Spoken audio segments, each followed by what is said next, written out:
Welcome to the Fly Culture Podcast, bringing you interviews, reviews and fishing tips. Here's your host, Pete Tigers. Hi everyone and welcome back to the Fly Culture Podcast.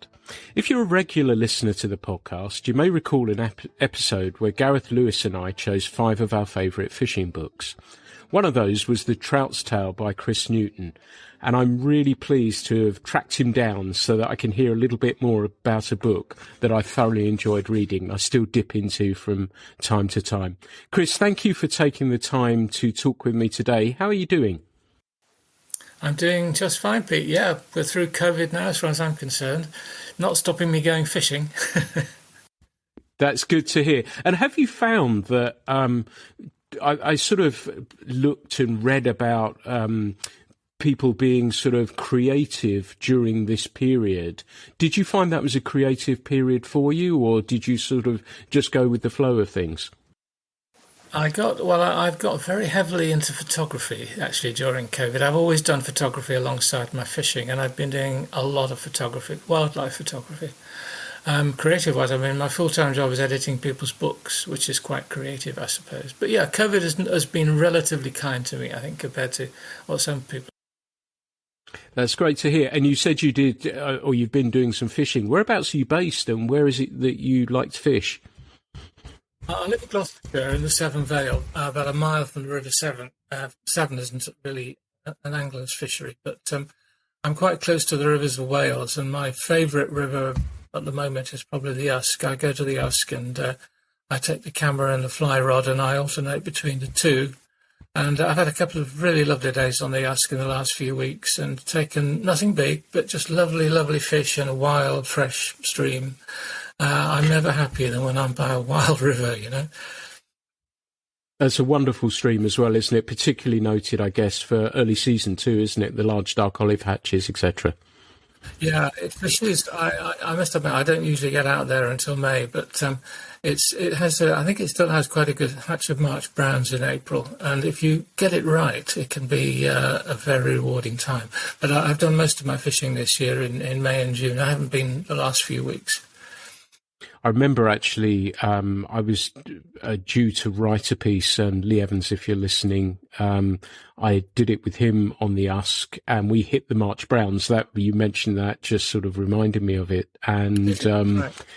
I was supposed to be taking photographs, as you said, and you'll probably appreciate this, that writing, photography and fishing at the same time don't go very well hand in hand. And I remember the most epic hatch of March brown and barely moving, and there were fish everywhere. And I just suddenly looked at my watch and realised time had flown away. I had no pictures, and it was just one of those very, very special days. So I have very, very happy memories of there. And how do you like to fish these streams? Do you like to fish dry fly? Do you like to fish whatever suits the conditions at the time? Do you have a favourite?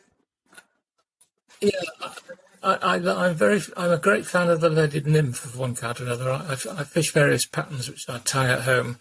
There are places on the Usk and on the many rivers where you need a lot of lead to get a fly down to the fish, and if nothing is happening on the top, I like to just dabble that fly down deep in the little holes. It's a good way to get the better fish. Yeah, I haven't had a big trout from the Usk, but I've had a couple of around the 2 pound mark or so doing that. But I went fishing in a spate with a friend of mine a few years back, and he was fishing a dry fly. And when I stopped laughing, I realised he'd caught 2 fish. So, you know, you can never tell when a dry fly will work and when it won't. You don't have to have a hatch for sure.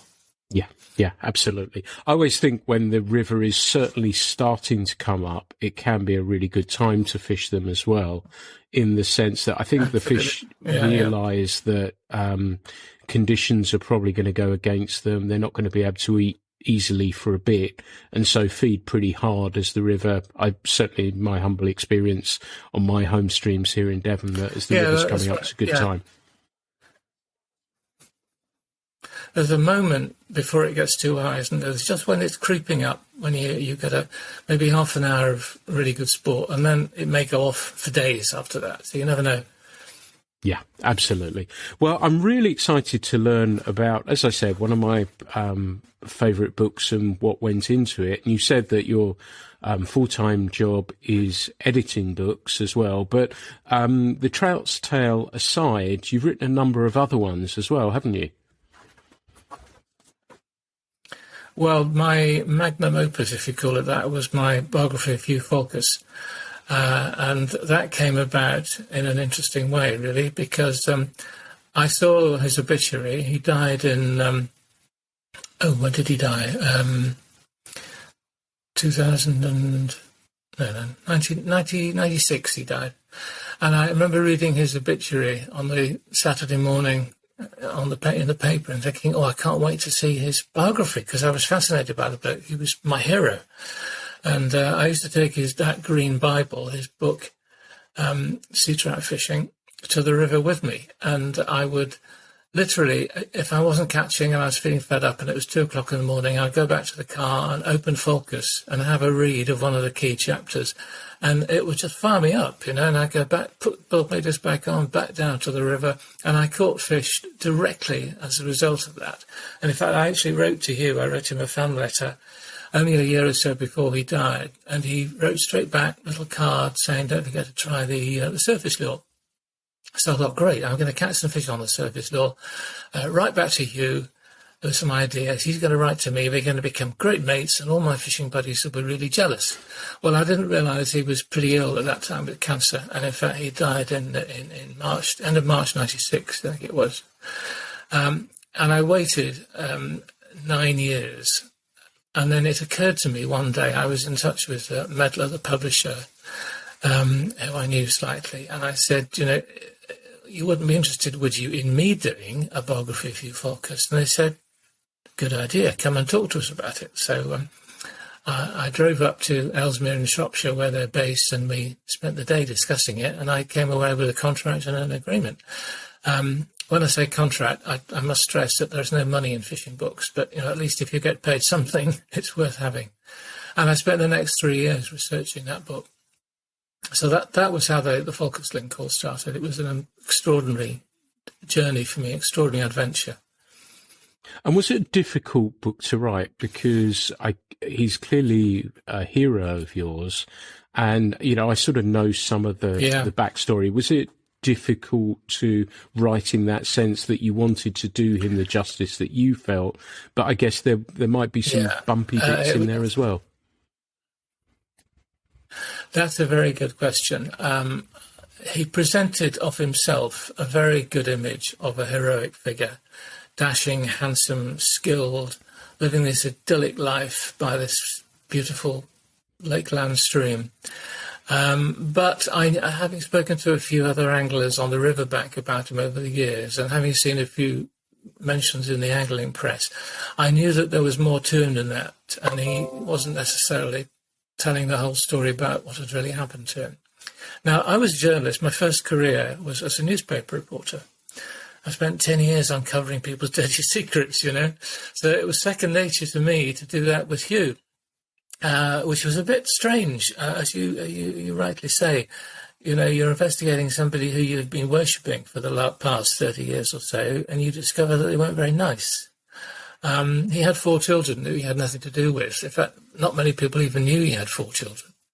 He treated people sometimes extremely unpleasantly and rudely. And that's the side, of course, we didn't see on the camera. But this actually made it a lot more interesting, because it wasn't just a portrait of a nice bloke. It was a portrait of somebody who had a very dark side. He suffered from depression.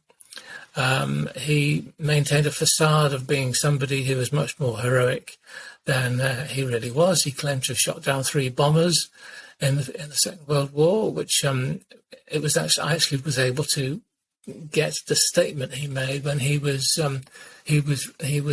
rescued from France at the end of the war, and he didn't shoot down any bombers.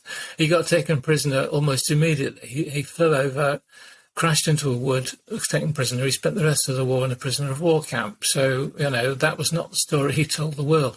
But it was fascinating to do. And when you say, was it hard? No, it wasn't hard. It was an awful lot of work, but it was so interesting that I just kept on it. I didn't do much work, much actual paid work during that time, and my bank balance suffered a bit as a result.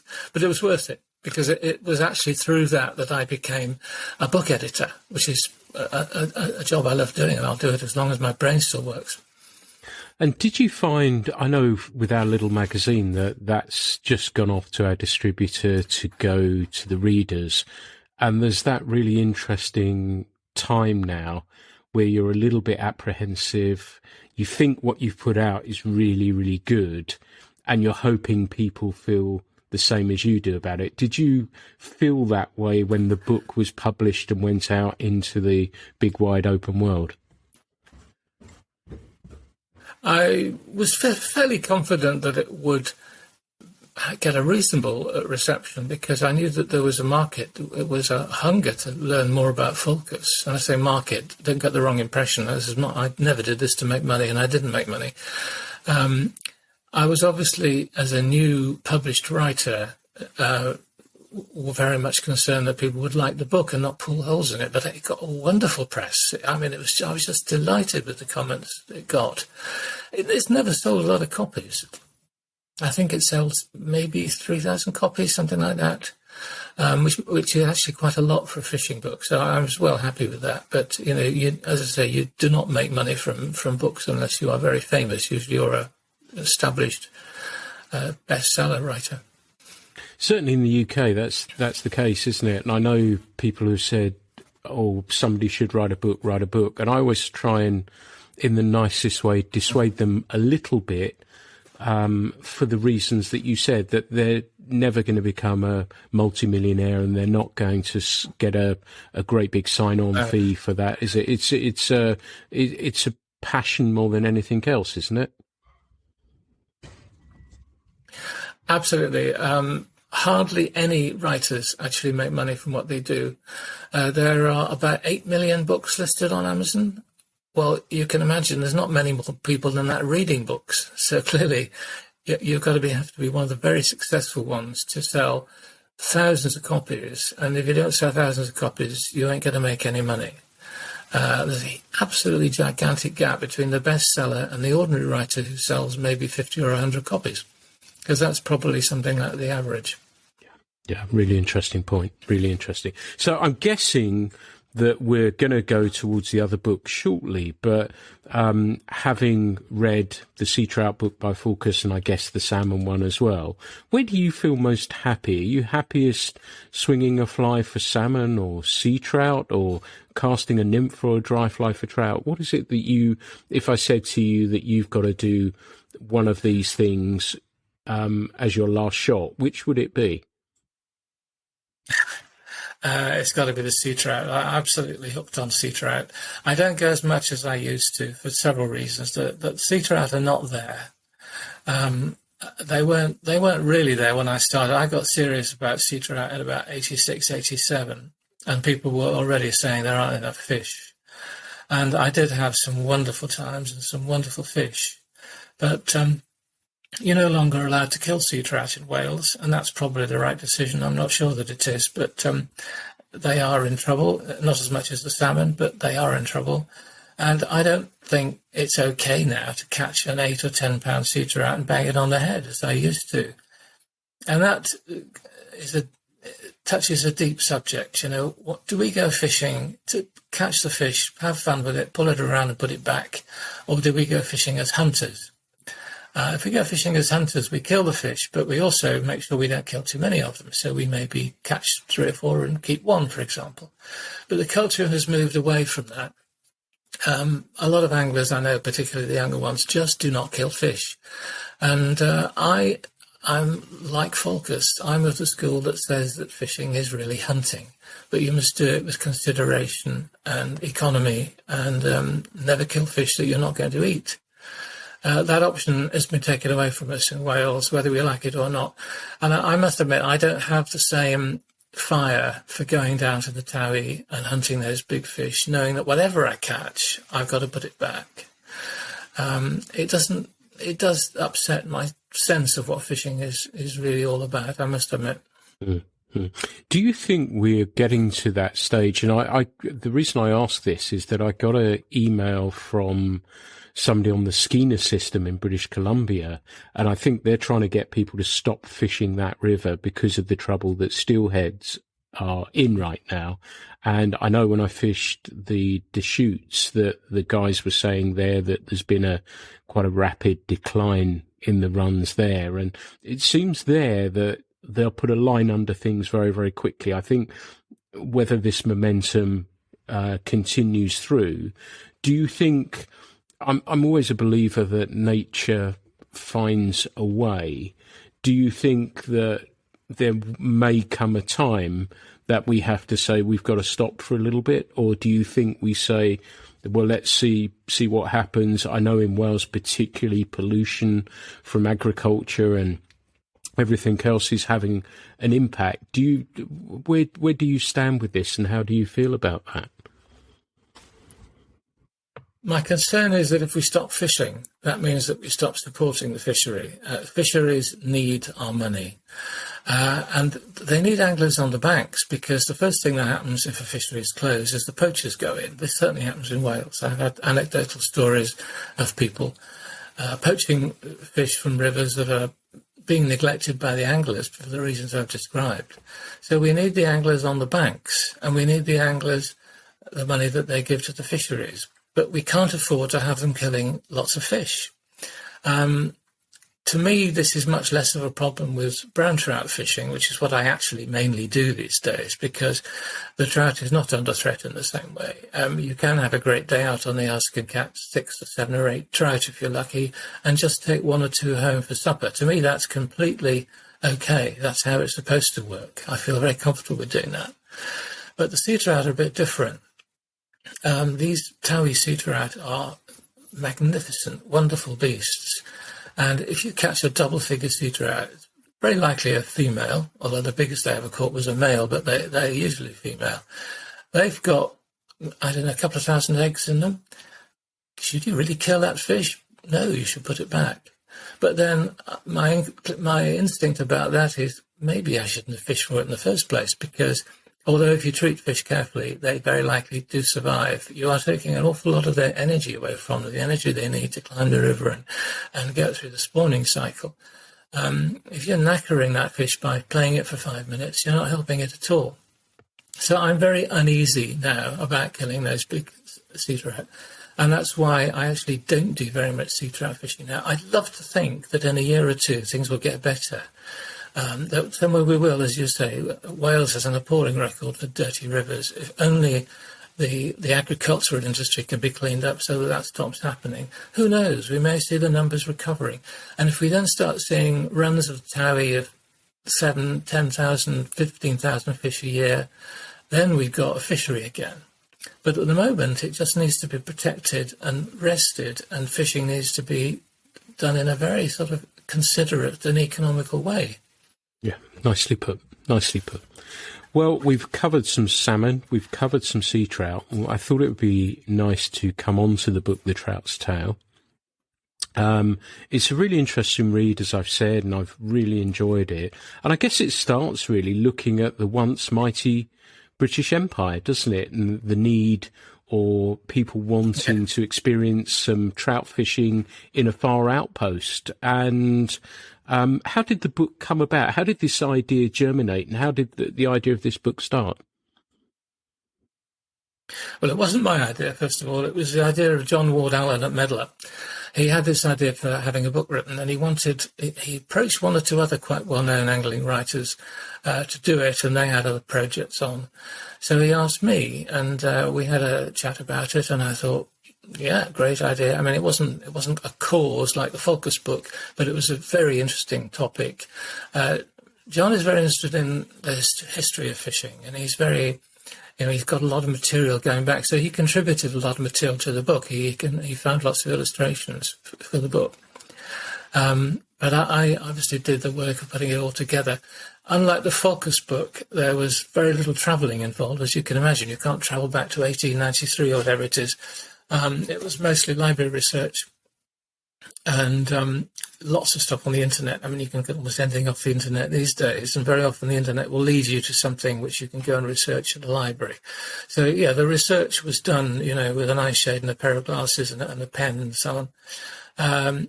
But, yeah, I was trying to make it into a story, a historical story, beginning in the late 19th century and going through into about the 1920s, but with some aspects to it, such as Kerguelen, which was stocked by the French with trout in the 1950s.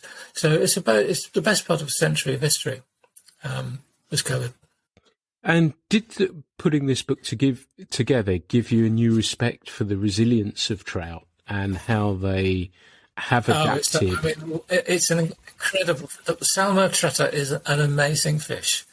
There's quite a lot in my book about that. It is one of the most plastic of all organisms. It's capable of morphing to suit the conditions. It's capable of becoming big or small. It's capable of going to sea or staying where it is. It can live in stagnant lakes. It can turn into a sea trout, go to the sea. I mean, it is an amazing fish. We're very lucky to have it.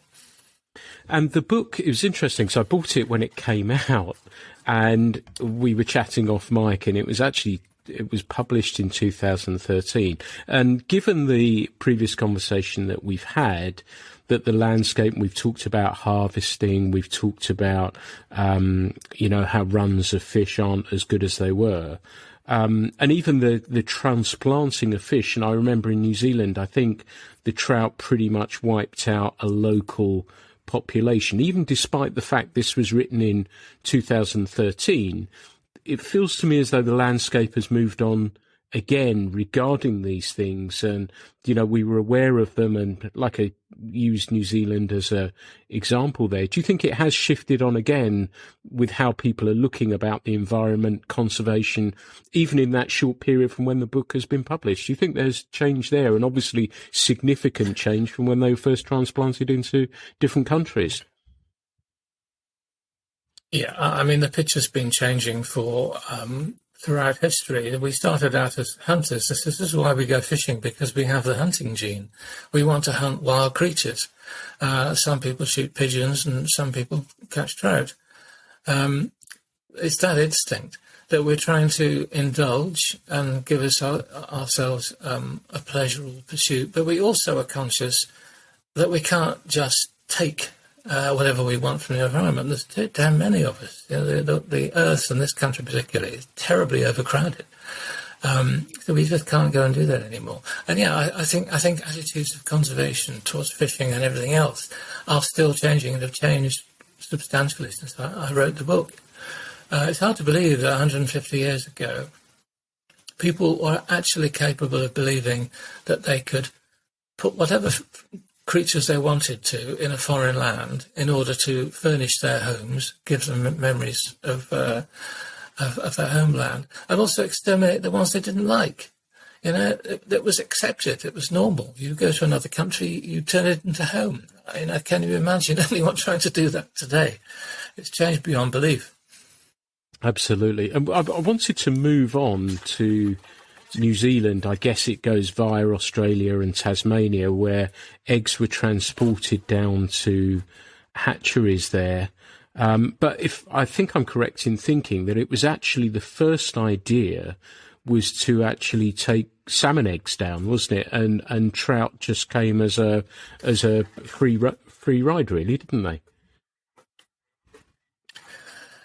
Yes, it was an extraordinary twist to the tale that gave the trout its foothold in the Antipodes. The great and good at the time were trying to establish salmon fishing in the rivers of Australia, and several unsuccessful attempts were made. The first successful attempt, one that everyone talks about, which is detailed in the book, was in 1863 and 64. A chap called James Ewell decided in a very serious and businesslike way to introduce the salmon to Tasmania. Now, the boat was about to sail when two men turned up on the quayside. One was Francis, who was the editor of the Fishing Gazette, and the other was Francis Buckland, who was an eccentric crazy man, a biologist, I suppose you'd call it, but he also experimented by cooking practically everything he ever caught. They both presented Ewell with parcels of trout over, which were not ordered. But Ewell was a gent, and he felt these men had gone to a lot of trouble to get these over to him. So he made room for them. They moved the icebox around a bit in the hold of the ship, and they put these trout over in there. Now, when they got to the River Plenty in Tasmania, I think it was about a 80-day crossing, something like that. It was about as far as you could go in that day. The ship was called the Norfolk, and it was a mail ship. I think it took something like 83 days to get to Tasmania. It turned out that nearly all of the salmon over had died, but quite a lot of it tried over had survived. And in fact, none of the salmon, as it turned out, made it, although that didn't become clear until years later. Once the par had been released into the River Plenty, or it was actually the River Derwent, which is a tributary to the River Plenty, everything looked great for a while. And a year or two later, big silverfish started leaping in the estuary, and there was a celebration when the first angler caught the first salmon. But when the fish were sent back to the UK, it was declared to be actually sea trout. They didn't call them sea trout as such in those days, and no one really understood what the trout was, because it has so many different forms. But it was pretty clear when it was examined by the biologists that they had not caught a salmon, they caught a sea trout. And that was how the sea trout fishery in Australia and New Zealand began, Tasmania and New Zealand. The Atlantic salmon never actually made it. It seems that the reason for that is that Atlantic salmon do not know what to do when they get to the sea. They're in the Antipodes, everything's different. They can't find their way. So they breed, the smolts go to sea, and you never see them again. And in fact, the only species of salmon that has been introduced successfully down under, I believe, is the Chinook. It has a different name down there, I don't know what it is now. But out of all that effort, they got not a salmon fishery, but a wonderful trout fishery. And that's as it continues there, doesn't it? That the story of the New Zealand trout and the amazing size of those fish there, and how they flourished in a different way, I guess, to what they would do in the UK. And this is kind of in stark contrast to South Africa, for example. And if I remember rightly, the gentleman either had a bucket of eggs or a bucket of fry that they walked up into the headwaters of a stream and pretty much just threw them in the river and let them get on with it. That was the case, wasn't it? Yeah, this was extraordinary. There's a chap called Hewitt Grogan, who was a Boy's Own paper hero. He was born in 1900, I think. No, he was born in the 1880s, I think. This all happened around 1900.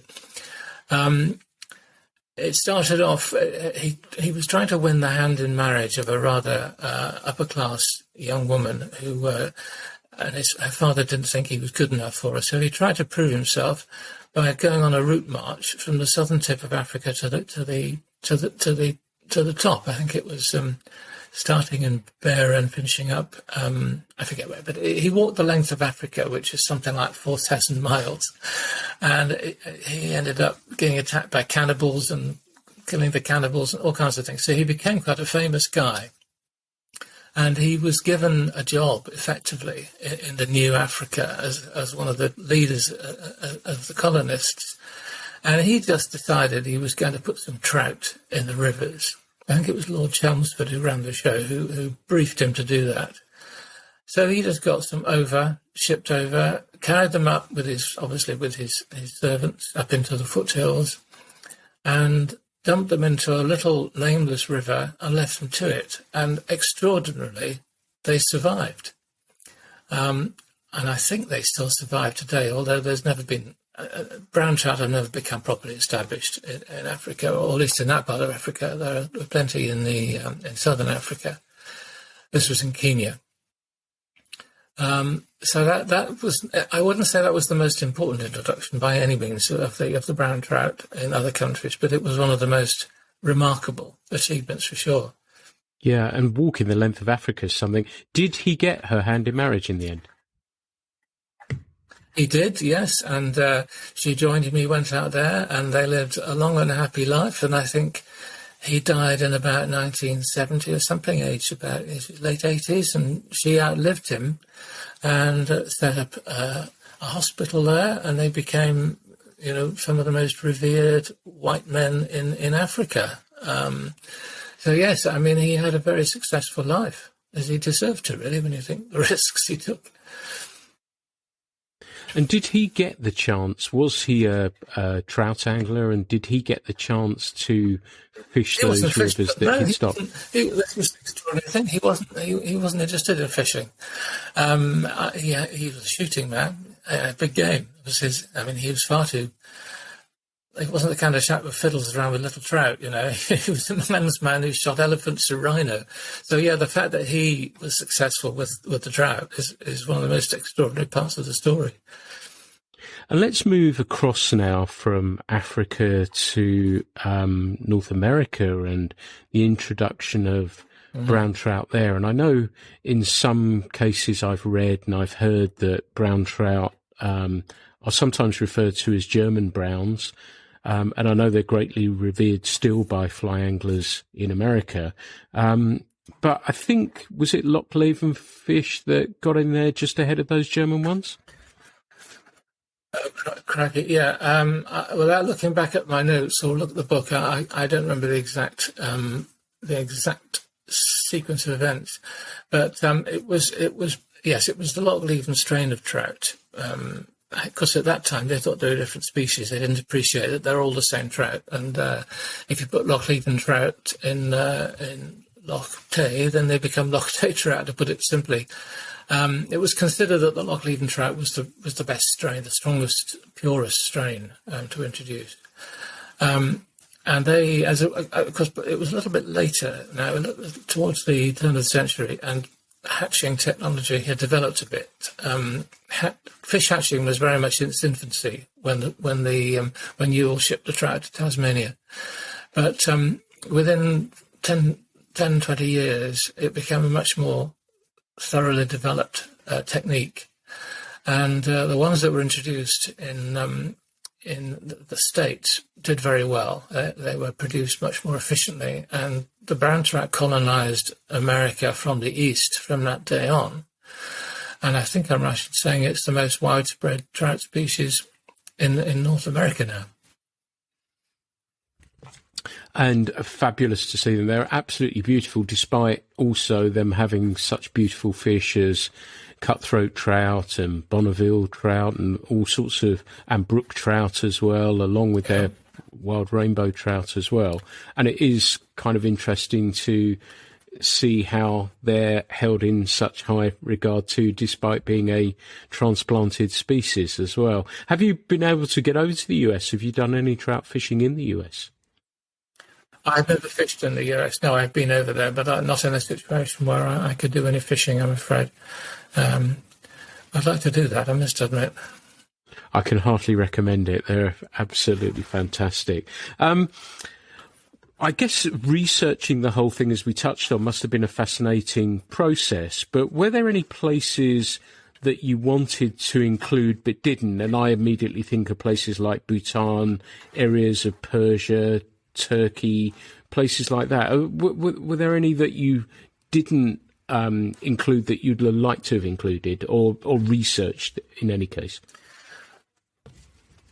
I included every country I could find any information on. Some of them, like Bhutan, for example, there's very little information on. The trout was introduced successfully there for a brief time. The brown trout has been introduced to almost every part of the world, but it hasn't always succeeded. There are places where it's just too warm, actually. The rainbow trout is a little bit more tolerant of higher temperatures than the brown trout, and there are places where the rainbow trout, such as India, for example, has and in fact Africa, the rainbow trout has done better in both of those countries than the brown, because it seems to be just a bit more tolerant of not such clean water and not such cold water as the brown.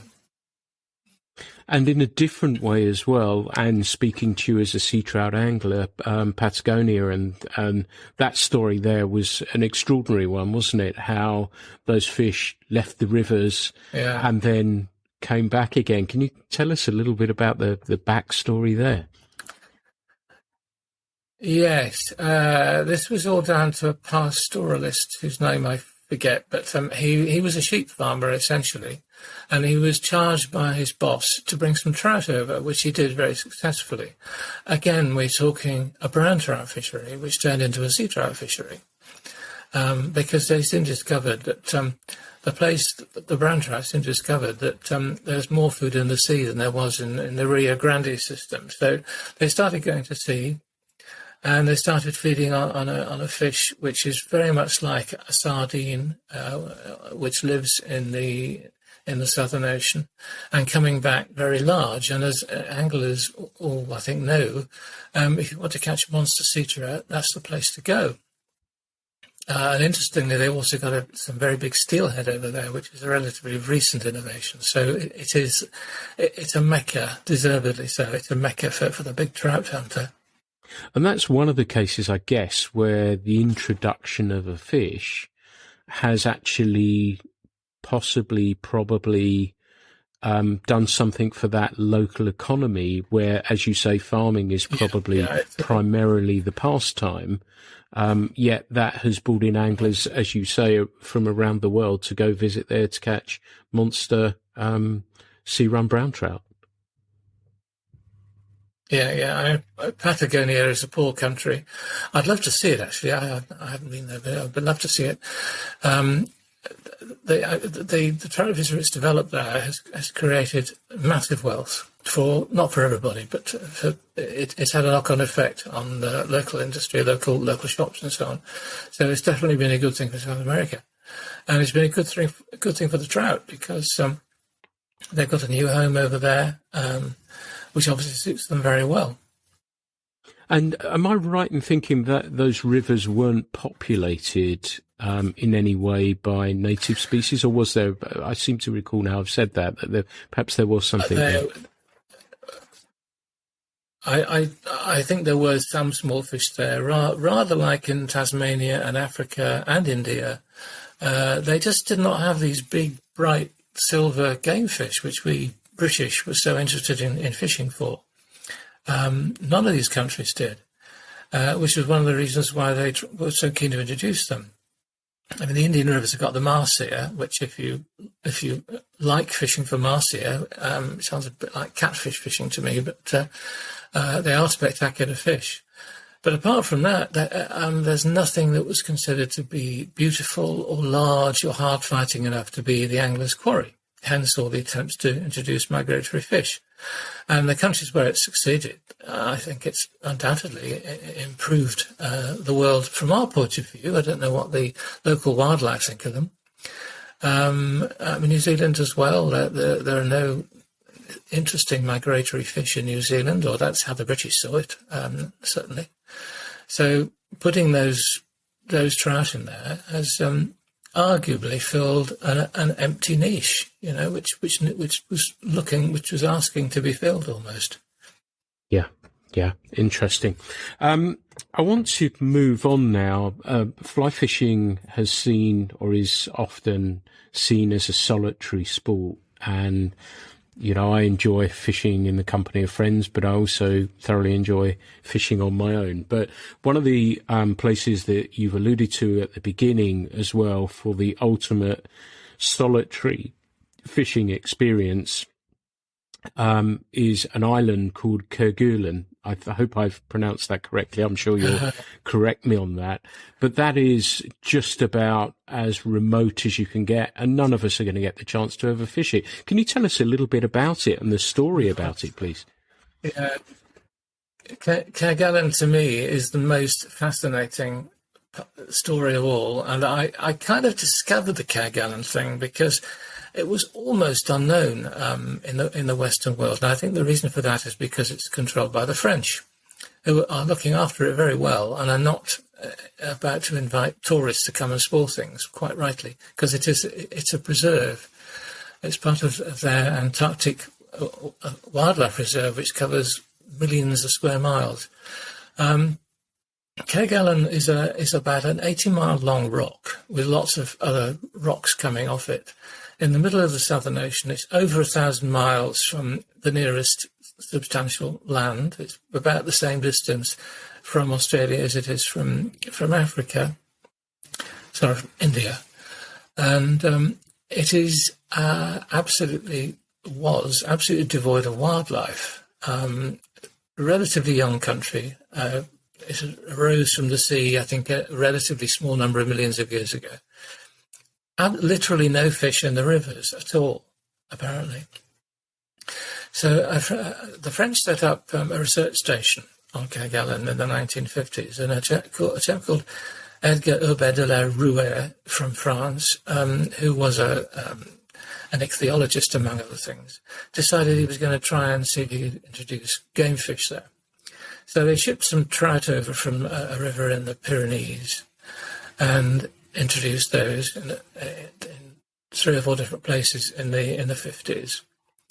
And this was one of the most remarkable demonstrations of the trout's ability to go marine when things suit it, because there is no food in those rivers apart from the odd drowned fly. There's virtually no food in the rivers of Kerguelen. So what did the trout do? They went to sea.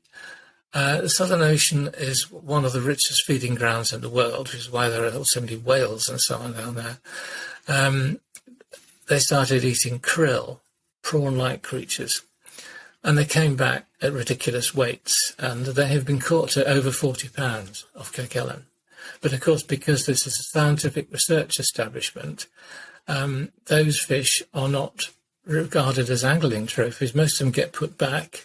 A small number of the smaller ones, the ones of only 6 or 8 pounds or so, are kept for the table. But most of them just get put back. And I managed to track down a French angling instructor, a young chap who went over there for a year on Kerguelen to work as a scientist. And he took his spinning rod, and a couple of his mates had rods as well, and they would go for a hike around Kerguelen, and they would fish in rivers that had never been fished by any human before, because Kerguelen has no inhabitant. No one has ever lived on Kerguelen. So imagine climbing across these mountains, carrying a gun in case you encounter dangerous wildlife, and fishing wherever you want to, with any method you want to, for as long as you want to. But the rule is that you're only allowed to go with other people. No one goes for a walk on Kerguelen alone. It's not allowed, because if you fall and break your leg, you've had it. There's no way you can be rescued. There are no aircraft on Kerguelen. There are no roads, no road vehicles. So it's the absolute definition of wilderness. It sounds like paradise to me, I must admit. And that was, reading about that was an extraordinary story, and it shows, doesn't it, sometimes our intervention, we think we do things for the best reasons, but sometimes when things are left alone, they seem to do incredibly well, and has not been pressurized in any way, and those fish have just gone about doing their thing and just got a great diet, coming back as huge great trout. Is just wonderful knowing these things are actually happening out there as well. They just must be. It's taught us more about how brown trout operate as well. They did some experiments releasing them in different places. That what they did find out, which was particularly interesting, was the way trout colonize rivers. So they released trout in one river, and they found that the trout will only colonize a neighbouring river if they don't have to go out to sea to do it. It needs to be possible to reach it by just swimming along the shoreline. and preferably if there are trout already there. Once the trout have colonised a river, other trout will join them. But the trout seem to know when they approach the mouth of a new river that there ain't no other trout in there, and therefore there must be something wrong with it, so they don't colonise it. Once one of them or a few of them have taken the chance and decided to swim up that river and start breeding, other trout follow them. They don't actually like to travel very far on the coast. They won't go out to sea. We know that sea trout feed in shallow water and don't go very far from the river where they were born, unlike salmon. But the populations on Kerguelen have shown very clearly how that happens, the actual process. And in fact, the guy I was talking to believes that probably the eastern end of Kerguelen, away from where the settlement is, will never be colonised by trout, because it's just too far. You've got to travel through deep water and around steep cliffs to get to the rivers there. So it'd be interesting to see if he's right. Yeah, absolutely. Out of all of these, and there are many within the book, the areas that you talk about, is there any, I've sort of tried to touch on some of them to give people a sense of what an amazing fish that we fish for. Is there any others in the book that you'd like to bring up that I've not touched on while we've been chatting? Well, I've given some examples of how the adaptability of the trout has come to the fore. The same thing happened in New Zealand. They stopped the rivers there with brown trout and started catching sea trout within something like 5 years. It was a very, very short cycle. And I think until that happened, no one realised how quickly the brown trout could morph into the sea trout. So that taught us a great deal about it. I think it's fair to say that wherever the habitat is there for the trout to become sea trout, they have done extremely well. Where it isn't there, they have done less well. For example, an attempt was made to introduce some trout from Kerguelen to one of the other islands in the Southern Ocean, which is also part of the French territory. And I forgot the name of the island, but they placed some brown trout in a river there, and they disappeared. And the reason they disappeared, they think, is because the river actually disgorges into the sea over a precipice. So the trout can go into the sea if they choose to do so, and may have done so, but they can never get back. So the trout they put in there just kept disappearing, and I think it was realised in the end that was why. They had no food in the river, so they went to sea, and they may have survived in the sea, but they can never get back to breed again. Yeah. With the many places that you talk about in there, Kerguelen aside, which one would you most love to go visit to try and capture one of these trout that you've written about? Which is the one that sticks in your mind? I have a sense I might guess which one, but which one would you most like to go visit? I mean, you said aside from Kerguelen, so you made that a much more difficult question than it would have been. I mean, South America has got to be the big success story, because there too the trout have got extremely large, but there is a fishery, and I know who to talk to over there. I just haven't got the time or the money to do it at the moment, but who knows, I might get over there at some time. The only thing that bothers me a little bit is if you go to a place like that and you catch a 25-pound sea trout, what's it going to be like to come back to your home rivers? I mean, I will tell you a little experience I had myself in Wales, which makes me realise this. In May 2004, the first trip of the season to the Towie, I caught a sea trout that weighs 17 pounds 4 ounces. I was absolutely, well, you can imagine, I was pleased.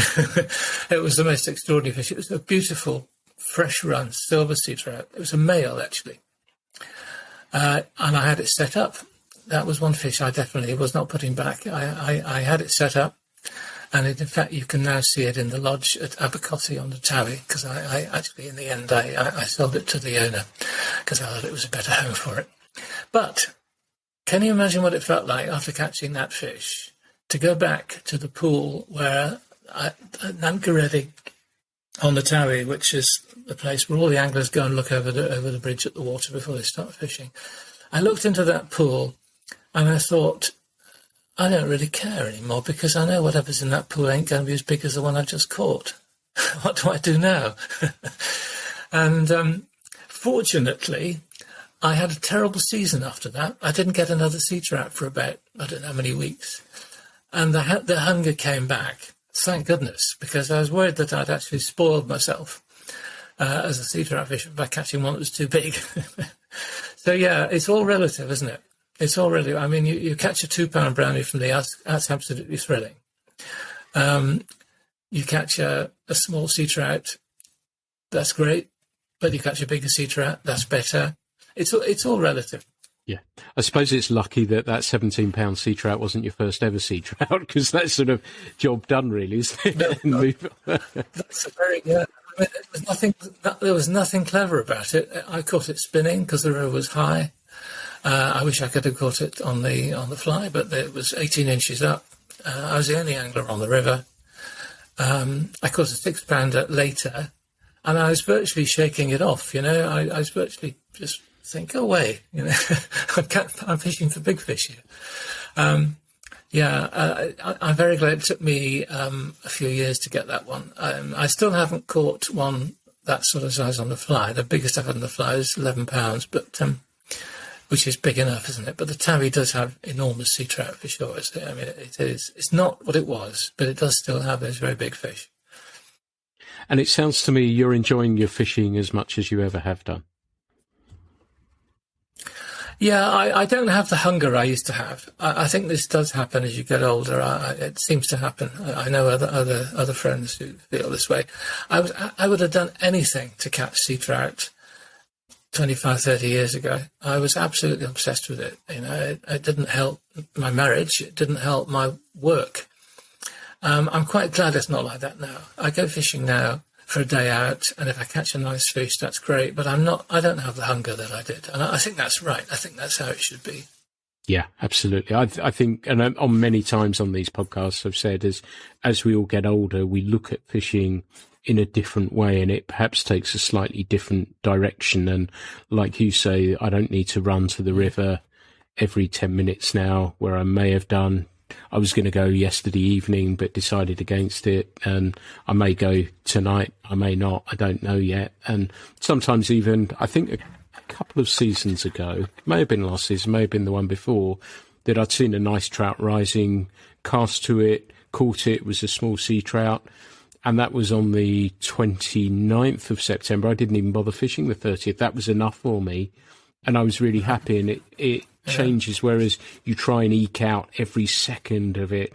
I do, but in a different way now, I think, and enjoy it more so because of that. But Chris, it's been fabulous talking with you today, learning a bit about the book as well and what's gone into it, because like I said at the beginning, I've enjoyed it so much. If people want to get a copy of The Trout's Tale, how do they do that? They need to go to Medlar Press. They got to get a copy from there. Medlar don't sell books on Amazon. So there might be second-hand copies of there. So go to Medlar Press and order a copy there. And if you want it signed, send it to me.